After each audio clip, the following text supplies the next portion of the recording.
Welcome to Escape Rock. Today, we're unlocking all the secrets to creating your very own, totally custom escape room right in your own home. If you've ever thought about designing a one-of-a-kind adventure for your friends and family, well, you've come to the right place. Let's get started. That's the feeling, isn't it? That perfect mix of mystery and a ticking clock that makes escape rooms so addictive. You feel like you're the hero of your own movie. But here's the thing. You do not need a Hollywood budget to create that same exact feeling. We're going to show you how to build that thrill from the ground up. So you might be asking, why go DIY? Well, the first big win is, of course, the cost.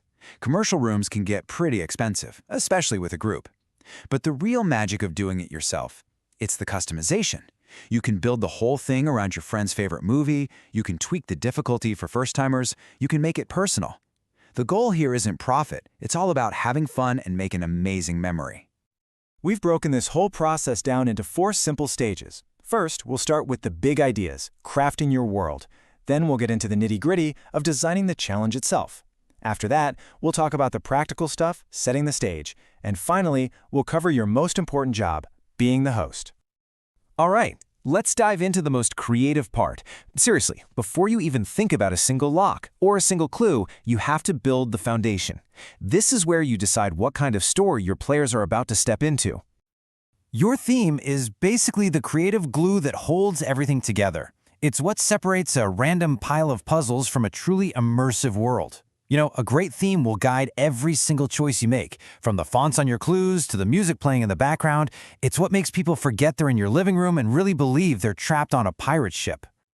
And the possibilities here are just endless. You could do an ancient Egyptian tomb, a stranded submarine, a secret laboratory. But this is where DIY really gets fun. Unlike a commercial room, you are not limited by things like copyright. You want to build a game set at Hogwarts or on the Millennium Falcon? Go for it. That's a level of personalization you just can't buy. So, if the theme is the setting, then the narrative, well, that's the plot. It's the story that gives the game a real purpose. It answers that all-important question, why are we actually here? A good story raises the stakes and makes that final escape feel so much more earned. Now, your story doesn't have to be some epic novel, but it does need to cover the basics. Are your players secret agents trying to disarm a bomb? Or maybe they're archaeologists who accidentally triggered an ancient curse. Answering these questions creates a real sense of urgency. Suddenly, that clock on the wall isn't just a timer, it's the countdown to disaster. Okay, with our world all built, it's time to engineer the actual challenge. We're moving on to the heart and soul of any escape room, the puzzles. This is where we get into the mechanics of the game. Now listen up, because this is probably the single most important piece of advice you're going to get about puzzle design. Do not start with a random cool idea for a clue.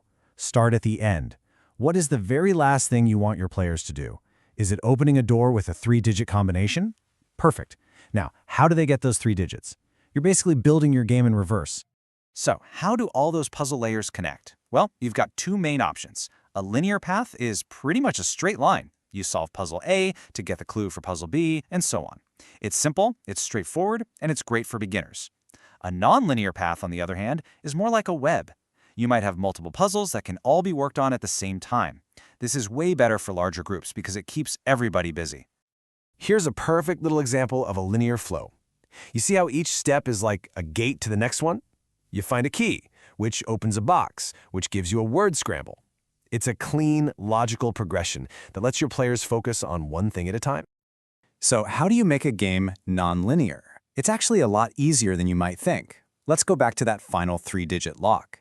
Instead of having one long puzzle chain that reveals all 3 numbers at the end, just create 3 separate, smaller puzzle chains. One chain leads to the first number, another chain leads to the second, and a third chain leads to the last one. This is great because it lets your players split up, tackle different problems, and then come back together for that final big solve. So you've got your story, you've got your puzzles all mapped out. Now it's time to bring this thing into the real world. We need to actually prepare the physical space and turn it into the world you've been imagining. Okay, step 1 is to create that blank canvas. You need to get rid of anything that doesn't fit your theme.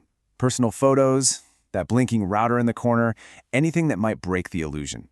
The more you can erase the real world from the room, the deeper your players are going to fall into the game. And look, you don't need a massive budget for this. Lighting and sound are your two most powerful and cheapest tools. A single-colored light bulb or a spooky soundtrack on a Bluetooth speaker can totally change the vibe of a room. Thrift stores are an absolute goldmine for props, and don't be afraid to just cover a wall with a bedsheet to hide something that doesn't fit. So picture this. You've spent hours designing everything. You've decorated the room, you've carefully hidden every single prop and clue, your players are in, the timer is ticking, and then they get totally stuck. They look to you for a hint, and in that moment, this cold, horrifying thought washes over you. I am not kidding. This is the most critical, practical tip in this entire explainer. Make a list. It sounds so simple, right? But I promise you, in the excitement of setting everything up, you will forget where you hid that one tiny, crucial key. A simple list on your phone will save you from that game-breaking moment where even you, the creator, can't solve your own puzzle. The room is set, the puzzles are ready, your final role is now the most important one of all. You are the game master. Your job is to guide the experience and make absolutely sure everyone has a fantastic time.